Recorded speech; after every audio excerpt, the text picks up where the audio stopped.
Hello बच्चों, आज हम करेंगे एक्सरसाइज 11.1 क्वेश्चन नंबर 10। रीड करते हैं। An umbrella has 8 ribs which are equally spaced assuming umbrella to be a flat circle of radius 45 centimetre. Find the area between the two consecutive ribs of the circle. क्या कह रहा है? एक आपको ribs umbrella का rib दे रखा है। कितने रिब हैं? 8 रिब्स, यानी 1 2 3 4 रिब्स हैं आपके पास। और इसकी जो रेडियस है वो 45 सेंटीमीटर की, यानी यहाँ से यहाँ तक की डिस्टेंस यानी रेडियस जो है 45 सेंटीमीटर की है। यानी आर की वैल्यू आपकी कितने सेंटीमीटर की है? 45। या रेडियस 45 सेंटीमीटर की है। Find the area between the two ribs consecutive ribs of the umbrella, यानी दो रिब्स हैं, इनके बीच का जितना एरिया है वो आपको फाइंड करना है। यानी ये क्या हुआ? एरिया ऑफ सेक्टर हुआ। हमें क्या है? एरिया ऑफ सेक्टर का फॉर्मूला लगाना है। बस टू रिब्स के बिटवीन में जितना एरिया आता है उसका हमें फॉर्मूला लगाना है। अब एरिया ऑफ सेक्टर का फॉर्मूला जानने के लिए आपको एंगल भी पता होना चाहिए, तभी आप एरिया ऑफ सेक्टर का फॉर्मूला लगा पाएंगे। सबसे पहले हमें एरिया ऑफ एंगल निकालना होगा, यानी एंगल बिटवीन टू रिब्स। यहाँ पे लिखते हैं एंगल बिटवीन टू रिब्स। दोनों रिब के बीच का एंगल कितना है? अच्छा, कंप्लीट एंगल कितना होता है? यहाँ से लेकर के यहाँ तक कंप्लीट एंगल कितने का होगा? 360।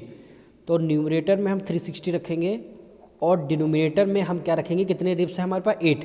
यानी 360 में से 8 को आप डिवाइड कर देंगे, तभी हमें एक सेक्टर एक रिब, दो रिब का हमें एरिया एंगल पता चल जाएगा। अब इसको डिवाइड करते हैं, 2 से करते हैं। 2 4 जा 8, 2 1 जा 2, 2 8 जा 16, 0 आ गया। फिर से 2 से करते हैं, 2 2 जा 4, 2 9 जा 18 और आपका 0 आ गया। 2 से करते हैं तो ये आपका 45 डिग्री आ जाएगा। यानी एंगल बिटवीन टू रिब्स कितने डिग्री का है? 45 डिग्री का है, यानी 45 डिग्री का है। यानी थीटा की वैल्यू हमें 45 डिग्री आ गई। अब हमें एरिया बिटवीन टू रिब्स लगा लें, यानी एरिया ऑफ सेक्टर। यहाँ पे लिखेंगे एरिया बिटवीन